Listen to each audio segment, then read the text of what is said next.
Uma muita boa noite a todos vocês. É um prazer estarmos juntos, como amigos, como família da fé, para esse dia assim tão importante para os cristãos e para os estudantes da Bíblia em particular.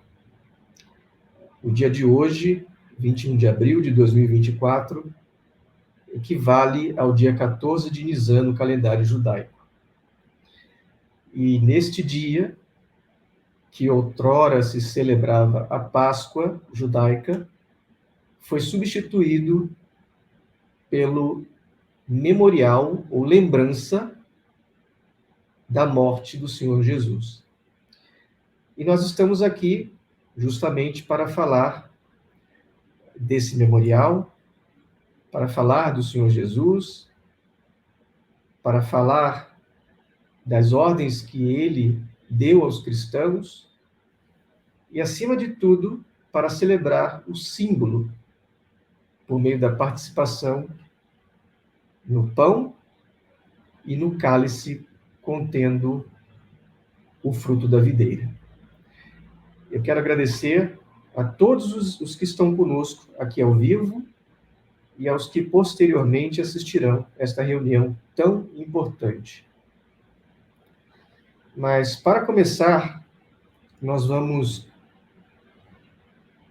cantar um hino, número 2, que é Segundo o Teu Falar, Senhor. Eu tenho aqui também conosco o irmão Maurício. Boa noite, irmão Maurício. Boa noite a todos. O Pai Celestial abençoe a todos nós e a todos os irmãos e amigos presentes. Amém. Seja muito bem-vindo, irmão. Amém. Obrigado. Nós vamos cantar, acompanhar aqui o hino 2, que é Segundo o Teu Falar, Senhor, por meio de um vídeo. E pedimos aos que estiverem com a letra que possam acompanhar, uma vez que esse vídeo ele contém a letra no próprio vídeo, mas é só música. Então vocês poderão acompanhar. Peço ao irmão Maurício para fechar o microfone.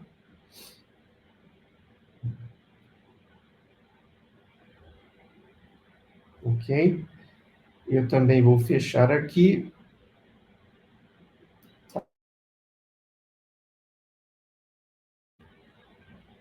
Para exibirmos o vídeo do hino 2, Segundo o Teu Falar, Senhor.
Irmão Maurício fará a oração inicial.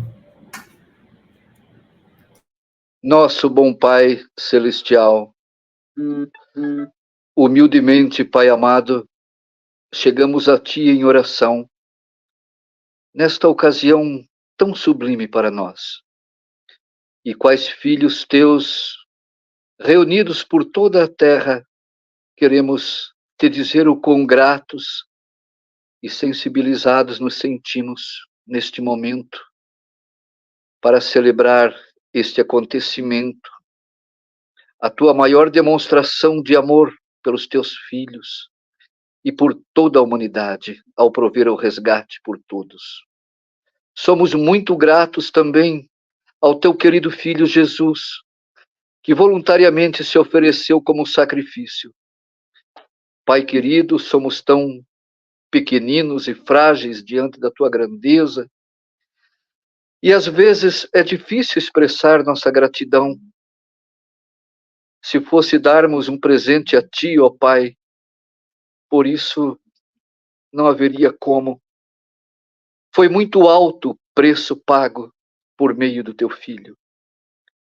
Só nos resta expressar nossa gratidão, realizando esse momento solene conforme ordenou o Teu Filho Jesus.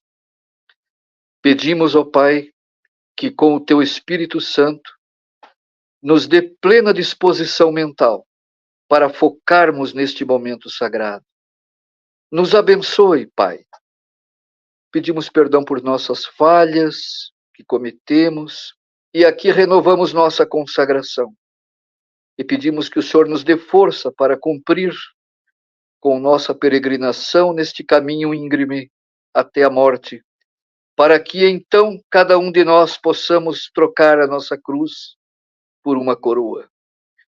Tudo aqui te pedimos e te agradecemos, é em nome do Teu Filho amado e nosso Senhor e Salvador Jesus Cristo. Amém.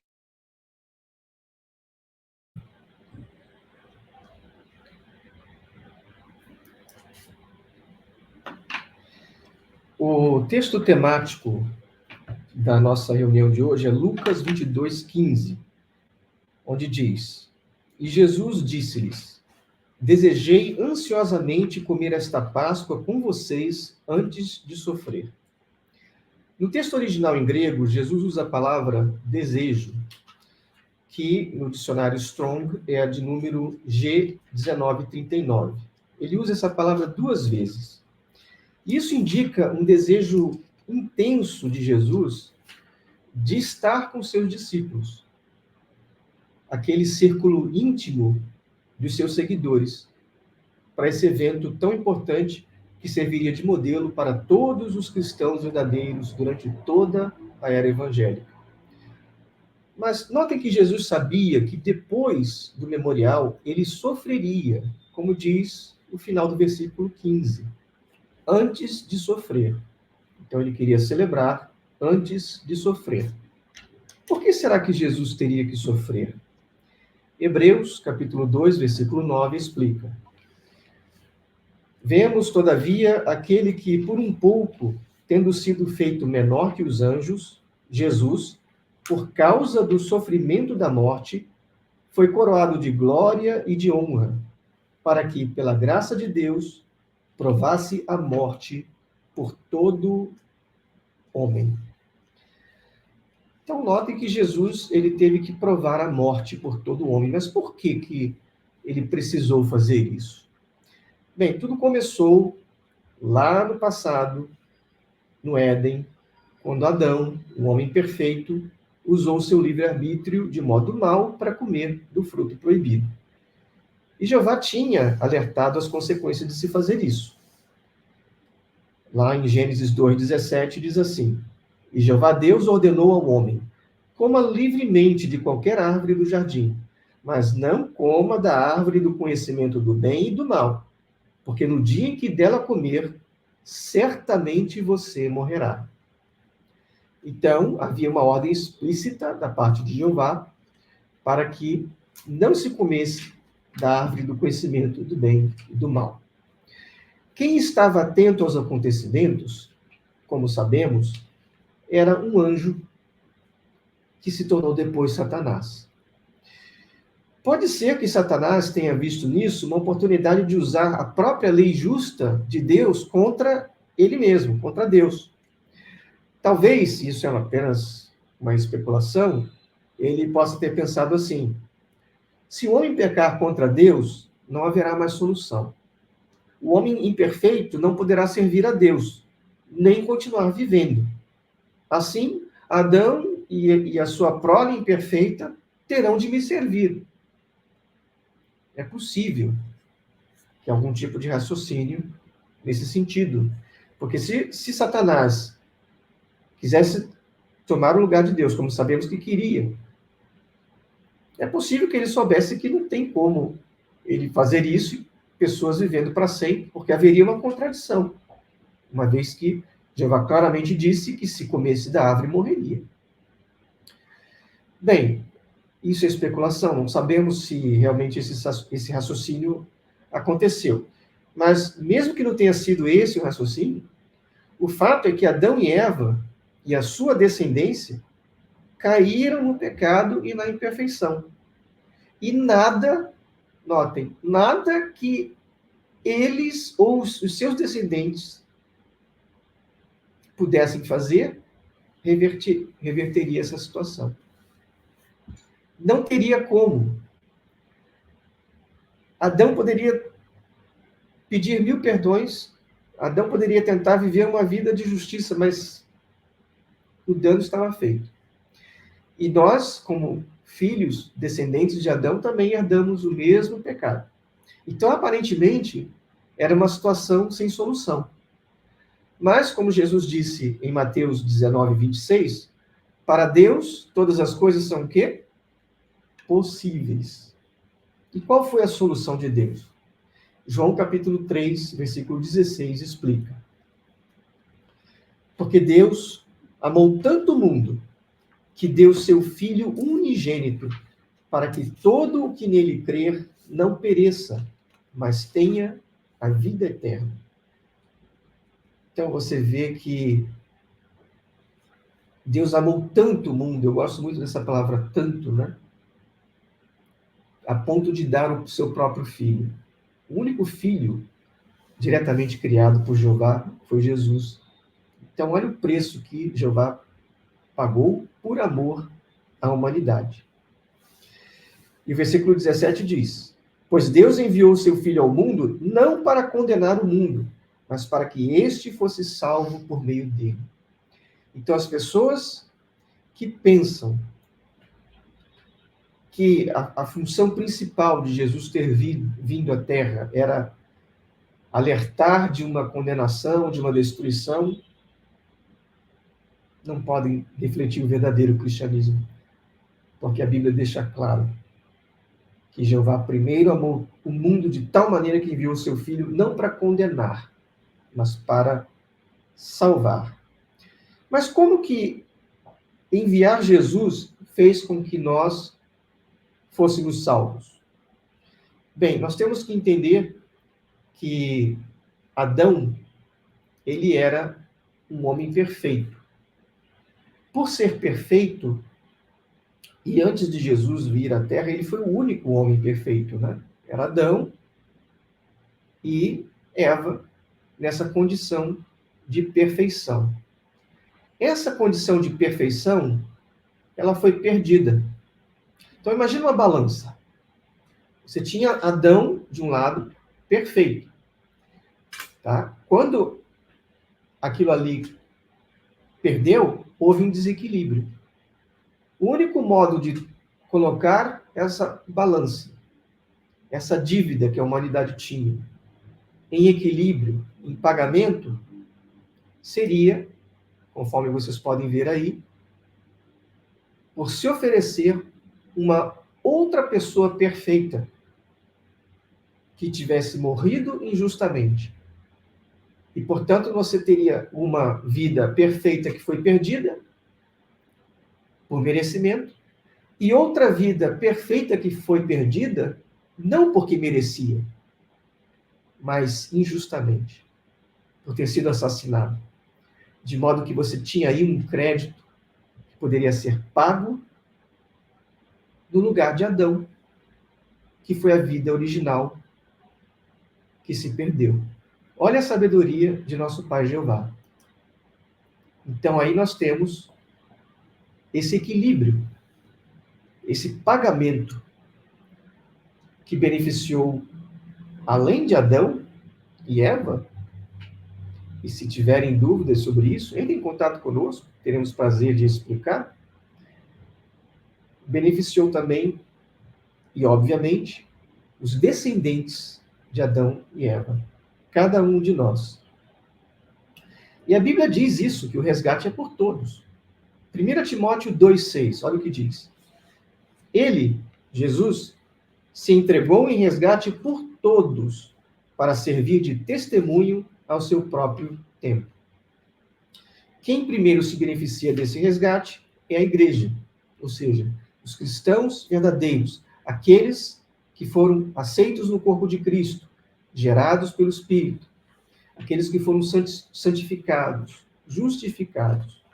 Mas por que somos os primeiros beneficiados? Porque nós, cristãos, somos os que primeiro atendemos ao chamado de Deus. Efésios 4:1 diz: como prisioneiro no Senhor, rogo-lhes que vivam de maneira digna da vocação ou chamado que receberam. Então, um chamado foi feito. E o outro texto também, que podemos ler, de Filipenses 3,14, onde Paulo diz: prossigo para o alvo, a fim de ganhar o prêmio do quê? Do chamado celestial de Deus em Cristo Jesus. Também 1 aos Tessalonicenses 2,12, que diz: exortando, consolando e dando testemunho, para que vocês vivam de maneira digna de Deus, que os chamou para o seu reino e glória. Então nós ouvimos esse chamado e aceitamos os termos dele. Mas quais são esses termos? Vamos ler Marcos 8,34, que diz: então ele, Jesus, chamou a multidão e os discípulos e disse: se alguém quiser acompanhar-me, negue-se a si mesmo, tome a sua cruz e siga-me. Então note que envolve o negar-se a si mesmo, o tomar a cruz e seguir. Não é uma coisa fácil. Não é para todos. Não é algo automático. Não pode ser algo leviano. Porque o próprio Senhor Jesus provou como era difícil.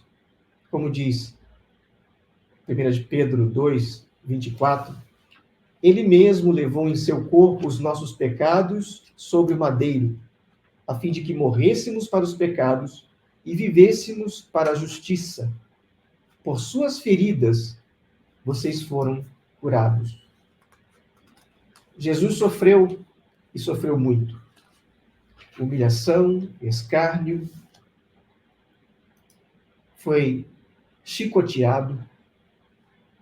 O chicote romano era uma arma de punição terrível, continha dentes, ou melhor, ossinhos de carneiro na ponta, e não apenas as tiras de couro do chicote, mas aqueles ossinhos literalmente abriam cortes na pele. Colocaram uma coroa de espinhos na cabeça de Jesus. Consegue imaginar a dor? O sangue escorrendo? Então, de fato, houve um caminho estreito que o próprio Senhor Jesus percorreu, embora perfeito, né? De modo que o verdadeiro cristão é aquele que aceita levar a sua vida como a vida que Jesus levou. Nós também vivemos para a justiça. E também, assim como Jesus abriu mão da sua vida perfeita na terra, os cristãos verdadeiros abrem mão da sua futura vida perfeita na terra, aquela que foi comprada pelo sangue de Jesus, e se oferecem a Deus em consagração. Note isso. Jesus era um homem perfeito. Por ser perfeito, ele tinha o direito de continuar vivendo eternamente. E teria continuado se não fosse assassinado de modo cruel como foi. Então, o cristão que ele entende que Jesus, por meio do seu sangue, comprou para ele o direito de vida eterna aqui na terra, isso também é uma das coisas que ele oferece em sacrifício a Deus, abre mão desse direito. Faz parte do sacrifício, não é? Porque, afinal, nós somos feitos fisicamente para isso, para apreciar as boas coisas da terra, que são tão agradáveis, que Jeová fez para os que vão aqui viver. Mas os cristãos amam mais ao Senhor Jesus e a Jeová do que essas coisas. E daí se consagram. A consagração é uma oferta a Deus de tudo que você tem direito, de que você é. E isso se reflete no apelo que o apóstolo Paulo fez, lá em Romanos 12, versículos 1 e 2. Aqui o apóstolo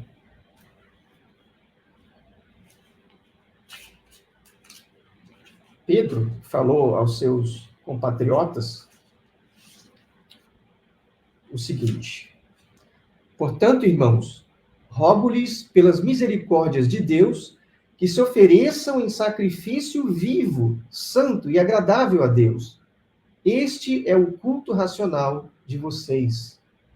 Não se amoldem ao padrão deste mundo, mas transformem-se pela renovação da sua mente, para que sejam capazes de experimentar e comprovar a boa, agradável e perfeita vontade de Deus. Então, o cristão é aquele que se oferece em sacrifício, o seu corpo e a sua vontade, incluindo também o seu direito futuro de uma vida aqui na terra. E por meio desse sacrifício que você oferece, é que é possível, se Deus aceitar o seu sacrifício, porque são sempre duas partes. Aquele que oferece o sacrifício e Jeová que olha e analisa. Era assim no antigo Israel. Você oferecia, mas em algumas ocasiões Jeová não aceitava. Então, não basta apenas dizer eu sou cristão e automaticamente você é ungido. Não basta apenas dizer eu me consagrei e automaticamente significa que você de fato recebeu o Espírito Santo. Você precisa oferecer o seu corpo como sacrifício vivo, santo e aceitável a Deus. Sendo aceitável, ele pode gerá-lo por Espírito. Esse tema de sacrifício ocorre ao longo da Bíblia, desde o início. Por exemplo, lá no início, lá em Gênesis, Abel sacrificou cordeiros no altar. E aquele sacrifício de Abel foi aceito. O de seu irmão Caim não foi. Abraão demonstrou que obedeceria a Deus por sacrificar seu filho também no altar, simbolizando até a provisão de Jesus Cristo. Ele estava disposto. Ele teria sacrificado se não fosse a intervenção do anjo de Deus. E, por fim, a Páscoa judaica, que também prefigura um sacrifício. A Páscoa, para os judeus, era o evento mais solene e importante em Israel. Na Páscoa típica, ou seja, aquela primeira que representa algo, tipifica algo, Israel se alimentava do cordeiro típico, ou real. Nós, porém, nos alimentamos do cordeiro antitípico, ou seja, o símbolo, o cordeiro simbólico, que é Jesus Cristo. Na Páscoa, Jesus deu para seus discípulos comerem o seu corpo partido e o seu sangue derramado simbólicos, dizendo, fazei isto em memória de mim. Então, na prática, ele estava dizendo, veja, eu sou o cordeiro daqui em diante. Esse relato está em Lucas 22, 19. E isso é apoiado por 1 de Pedro 2,11, que nós vamos ler. 1 de Pedro 2,11, nós temos a seguinte declaração.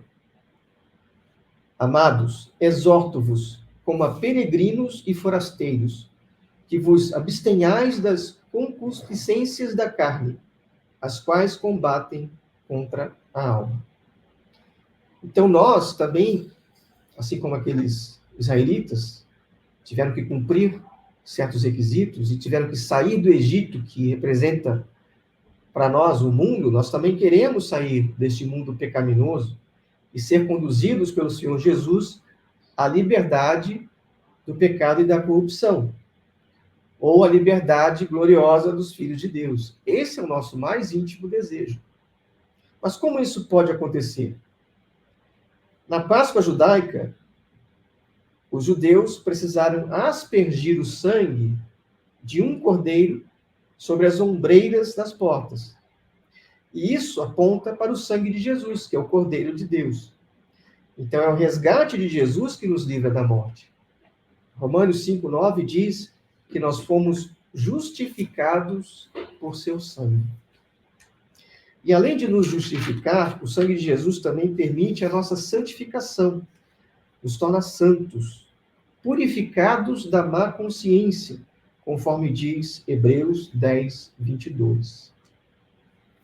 E 1 de Pedro 1,2 diz que nós temos a santificação do Espírito para a obediência e aspersão do sangue de Jesus Cristo. Estão notando toda essa questão da justificação, da santificação pelo sangue. Por mais virtuosos que sejamos, sozinhos, jamais estaríamos justificados perante Deus.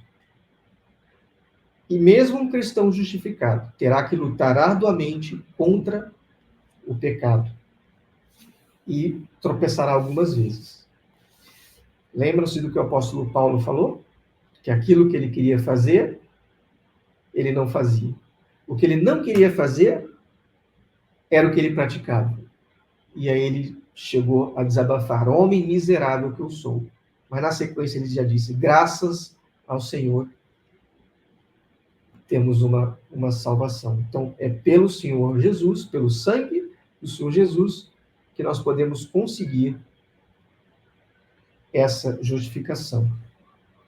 Isso também fica claro com relação ao sangue, a importância do sangue de Jesus, ao lermos 1 Coríntios 10, versículo 16, que diz: porventura o cálice de bênção que abençoamos não é a comunhão do sangue de Cristo? O pão que partimos não é, porventura, a comunhão do corpo de Cristo? Então, nós temos aqui a definição bíblica dos emblemas do memorial. Nós temos o cálice, contendo o fruto da videira, e o pão. Sendo que um é a comunhão do sangue de Cristo e o outro é a comunhão do corpo de Cristo. A respeito dos emblemas, vejamos também o que o Senhor Jesus disse em João, capítulo 6. Nós vamos ler o capítulo 6 de João. No contexto, Jesus havia acabado de realizar um milagre da multiplicação dos pães para saciar a fome da multidão. Os irmãos devem se lembrar dessa passagem. Então, depois de ele fazer essa multiplicação dos pães, ele fala de um outro tipo de pão, que é o que o capítulo 6, a partir do versículo 32, diz. Eu vou ler. Respondeu-lhes Jesus: em verdade vos digo, não foi Moisés que vos deu o pão do céu, mas meu Pai vos dá o verdadeiro pão do céu. Porque o pão de Deus é aquele que desce do céu e dá vida ao mundo. Disseram-lhe, pois, Senhor, dá-nos sempre desse pão. Declarou-lhes Jesus: eu sou o pão da vida. Aquele que vem a mim, de modo algum terá fome, e quem crê em mim jamais terá sede. Aí eles ficaram sem entender, né? Dizendo: não é Jesus, aquele filho de José, cujo pai e a mãe nós conhecemos? Como agora ele diz que desceu do céu? Esse é o versículo 42. Né? Mas aí Jesus explica bem diretamente, a partir do versículo 47. Em verdade vos digo, aquele que crê tem, note, presente, né? Tem a vida eterna. Eu sou o pão da vida. Vossos pais comeram maná no deserto e morreram. Este é o pão que desce do céu, para que o que dele comer não morra. Eu sou o pão vivo que desceu do céu. Se alguém comer deste pão, viverá para sempre. E o pão que eu darei pela vida do mundo é a minha carne. No versículo 53, disse-lhes Jesus: em verdade vos digo, se não comerdes a carne do Filho do Homem e não beberdes o seu sangue, não tereis vida em vós mesmos. Então, em obediência a Jesus, nós estamos reunidos hoje aqui para essa comunhão com o corpo e o sangue simbólicos de nosso Senhor. Mas aí surge a pergunta: quem pode comer e beber? Será que é automático isso? É uma fórmula? Basta comer do pão e do vinho? Ou há condições para isso? Bem, nós sabemos que o chamado de Jesus está aberto a todos. Nós também sabemos que nem todos atendem a esse chamado. Então, essa participação não é automática. Por exemplo, 1 Coríntios 11, 27 e 28. O que diz lá? Olha o alerta. Um alerta sóbrio nessa questão. De modo que qualquer que comer do pão ou beber do cálice do Senhor indignamente será culpado do corpo e do sangue do Senhor. Examine-se, pois, o homem a si mesmo, e assim coma do pão e beba do cálice. Porque quem come e bebe para sua própria condenação, se não discernir o corpo do Senhor. Então é preciso primeiro discernir o corpo do Senhor, entender essas questões. E esse corpo não é um corpo físico, mas sim um corpo espiritual. Entender que é preciso exercer fé no sacrifício de Jesus, é preciso se consagrar, viver uma vida buscando a justiça, entre outras coisas. Note que esse texto não visa nos amedrontar, nem impedir a nossa participação. Mas mostra também que não é algo leviano, algo automático, impensado. Mas é preciso entender essas questões. Lá no contexto do primeiro século, eles estavam se reunindo para comer, para beber, ou seja, para matar a fome, para matar a sede, em vez de pensar em Jesus e em tudo aquilo que estava envolvido. Daí, o apóstolo Paulo emitiu esse alerta, esse puxão de orelha, por assim dizer, um alerta sóbrio e importante, né? Porque toda vez que comemos do pão e do cálice, nós estamos o quê?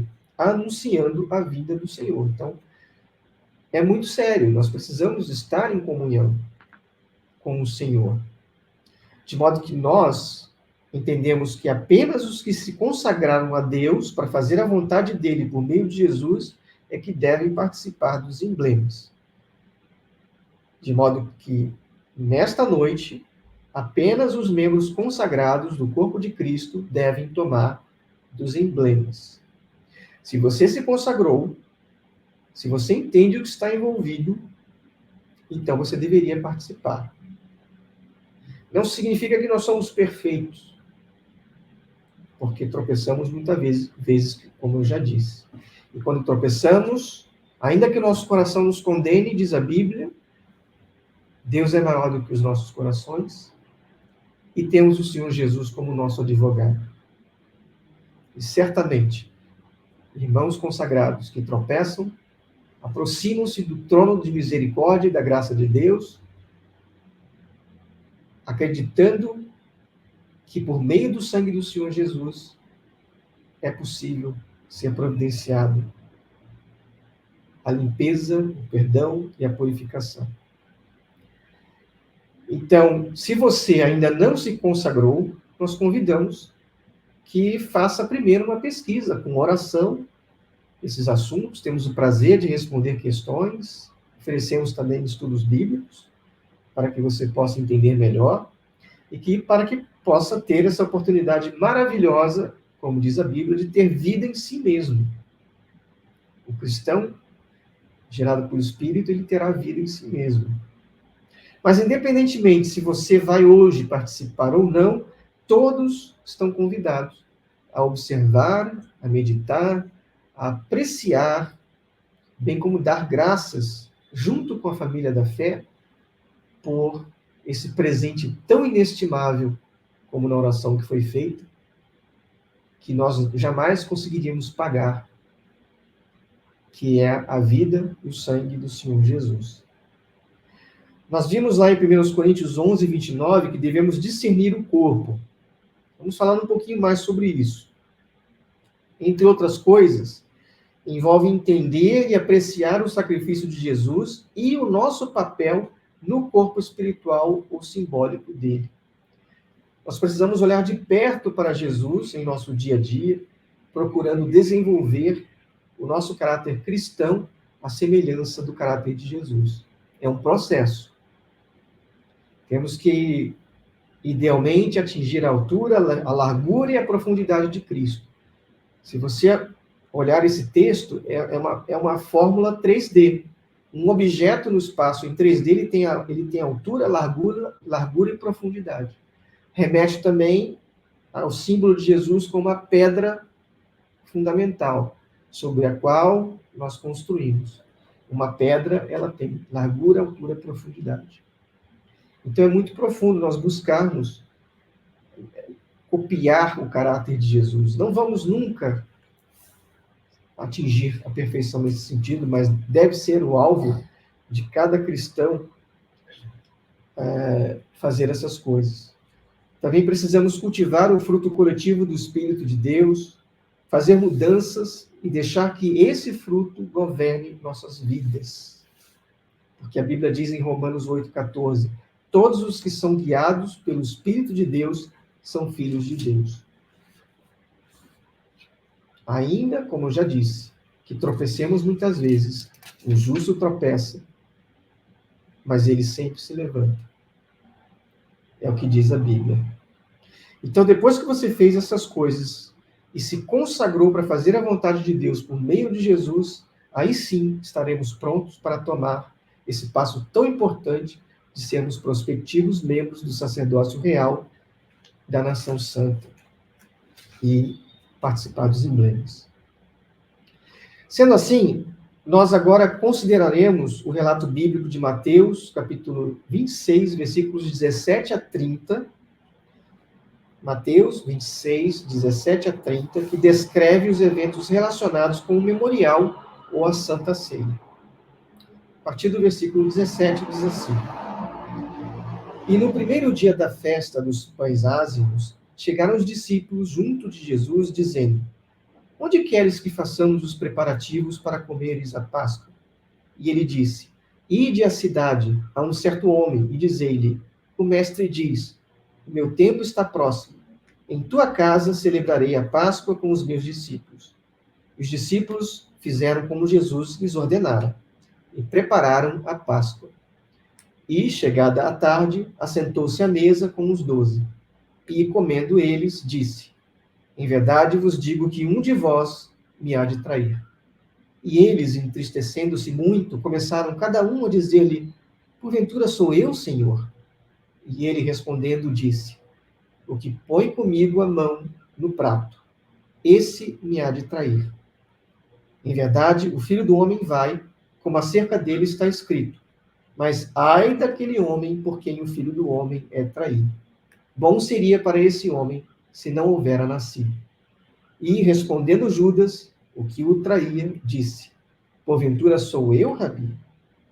Ele disse: Tu o disseste. Então, nesse ponto, o Evangelho de João dá a entender que Judas se retirou do recinto e, nesse caso, ele teria celebrado apenas a Páscoa judaica.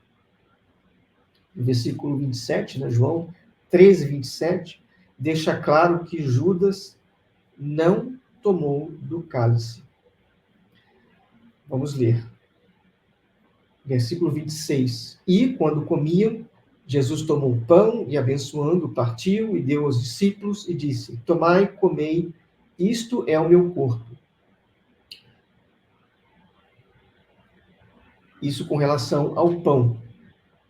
E nós, hoje, faremos a mesma coisa. Notem aqui o que Jesus fez, né? Ele pegou o pão, abençoou e o partiu. Nós vamos fazer hoje o mesmo. Faremos uma oração, que significa a bênção do pão, e nós depois partiremos o pão participando dele. Eu convido agora a irmã Simone para fazer a oração do pão.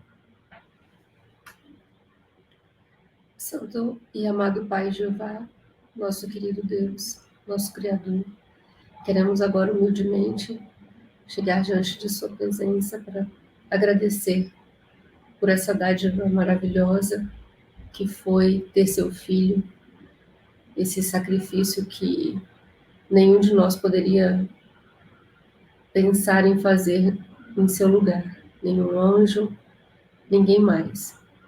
Agradecemos ao Senhor, Santo Deus, pelo seu Filho querido, agradecemos pela provisão do resgate, pelo perdão dos nossos pecados através dele. Pedimos ao Senhor já que desconsidere nossas falhas. E tudo isso, Santo Pai, nós agradecemos em nome de seu Santo Filho Jesus. Amém. Amém.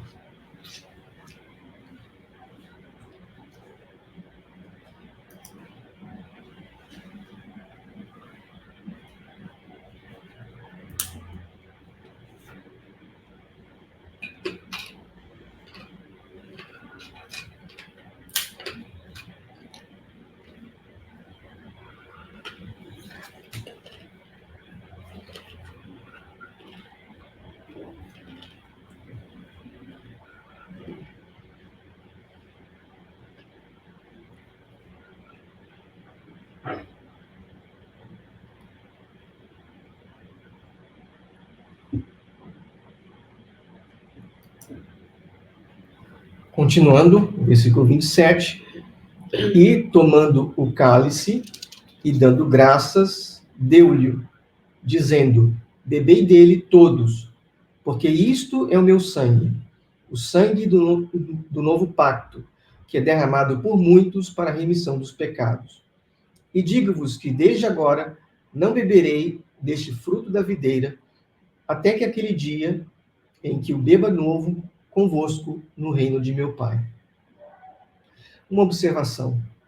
Notem que o símbolo que foi usado era o cálice, e o seu conteúdo era o fruto da videira. Jesus poderia ter sido específico e usado a palavra vinho, que é oino, a palavra grega vinho, né, para o conteúdo do cálice. Mas o fato de o foco ser no cálice e no fruto da videira faz com que seja correto usarmos o suco de uva puro, sem aditivos. E desde a época do irmão Russell tem sido esse o costume. A maioria dos estudantes da Bíblia usa o suco de uva puro, sem aditivos, e alguns adicionam uma gota do vinho normal, de acordo com a consciência deles. E, naturalmente, entendemos também que usar o vinho tinto é apropriado.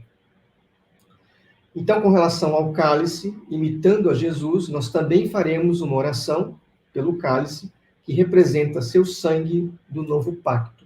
Convidamos o irmão Maurício para fazer esta oração. Nosso Pai Celestial, te damos graças, Senhor, pelo precioso sangue derramado do teu Filho, representado por esse cálice com o fruto da videira.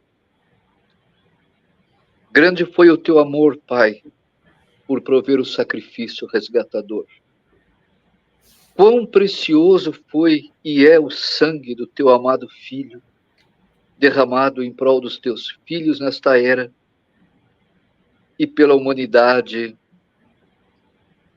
na era milenar. De coração, Pai, muito obrigado. Muito obrigado também, dizemos ao teu Filho amado Jesus, que se ofereceu voluntariamente para morrer de forma sacrificial em prol de toda a humanidade. Perdoe-nos, Pai querido, por nossas falhas. Nos dê forças para caminhar em retidão na tua presença. Digno és, Pai, de receber todo o louvor pelo Pai amoroso que o Senhor é.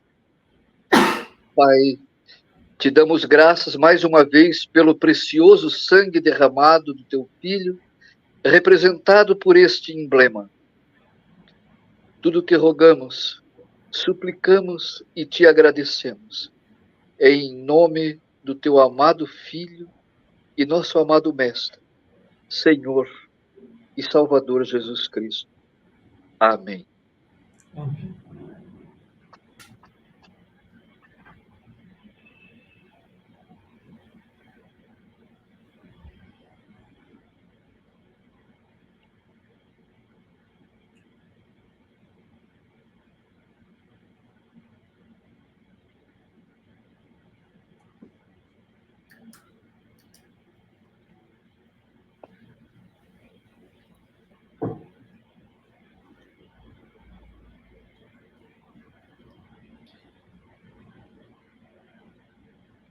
Continuando, no versículo 30, diz assim: E tendo cantado o hino, saíram para o Monte das Oliveiras. Eu convido os irmãos a se colocarem no lugar daqueles primeiros cristãos. Imagina que nós estamos com Jesus nesse dia importante, que ele acabou de dizer que beberia novamente conosco do fruto da videira no reino. Nós devemos ter essa ocasião futura na nossa mente, ou seja, estarmos lá no reino celestial com Jesus glorificados.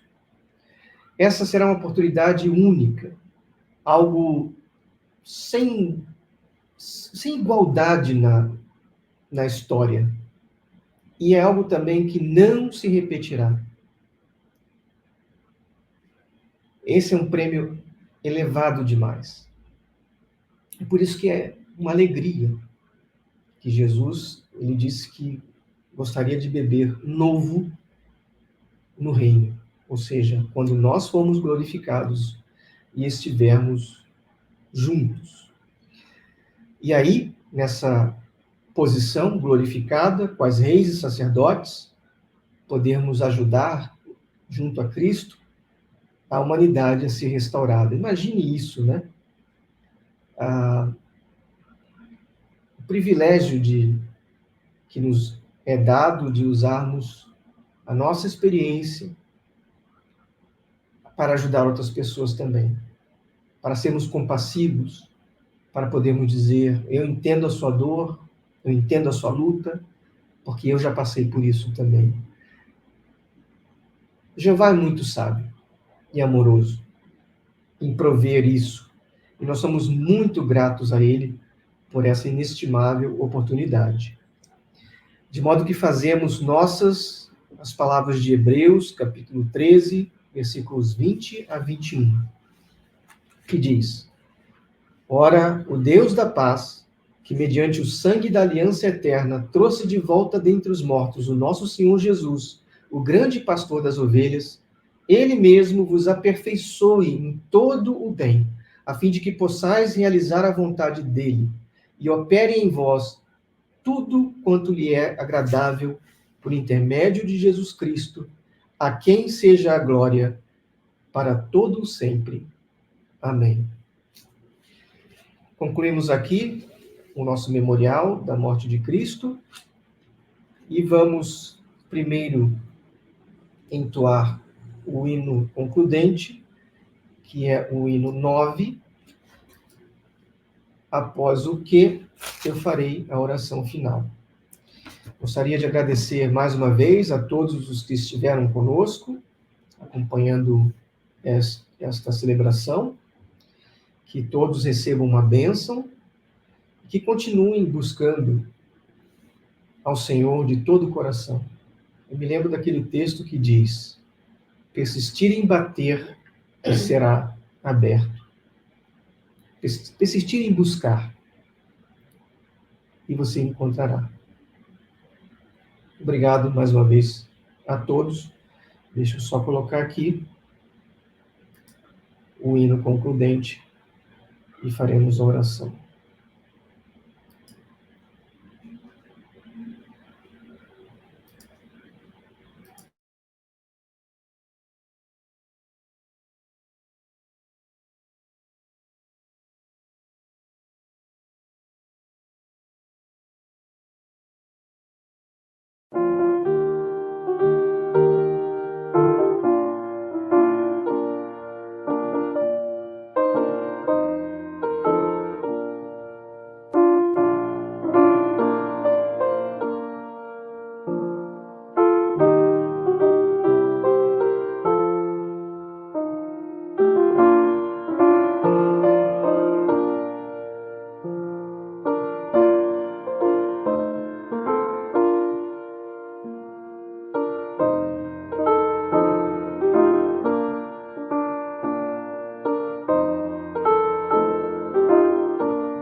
Oremos.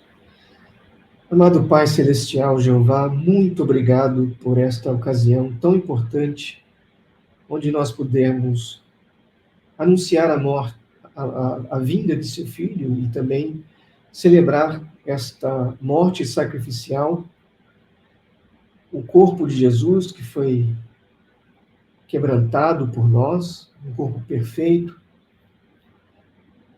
também o seu sangue que foi derramado por nós, para que pudéssemos receber o perdão de pecados. E como a Bíblia diz muito claramente, não apenas a nós, mas o mundo inteiro, o seu amor é pelo mundo e pela igreja. É pelo mundo que Jesus veio.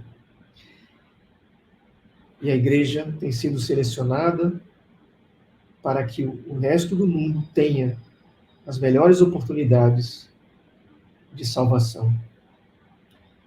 Sabemos que o preço que o Senhor pagou é inestimável. A única criatura diretamente feita por suas mãos. Imaginamos, Pai, os incontáveis bilhões e eras em que Jesus esteve ao seu lado, em que existiam apenas o Senhor e o seu Filho. A alegria que Jesus teve quando o Senhor o informou que pretendia criar por meio dele todas as coisas e para ele também, como diz a Bíblia. E essa doce companhia, tendo sido quebrantada na morte, eu tenho certeza que esse é um preço inestimável.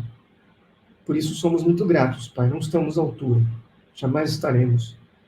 Mas sabemos que é justamente por esse sangue tão precioso que as nossas imperfeições são cobertas. Assim como o sangue do Cordeiro Pascual, aspergido sobre as ombreiras da porta, protegia do anjo vingador cada primogênito.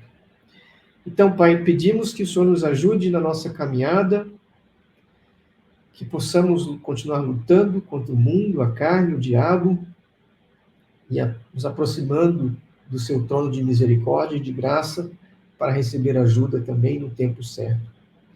Nos ajude a continuar nesse caminho estreito e apertado, para que possamos um dia ouvir do Senhor: muito bem, escravo fiel, entrai na alegria do ano. Obrigado por tudo, Pai. Expressamos esses sentimentos ao Senhor, em nome de nosso Senhor Jesus. Amém. Amém.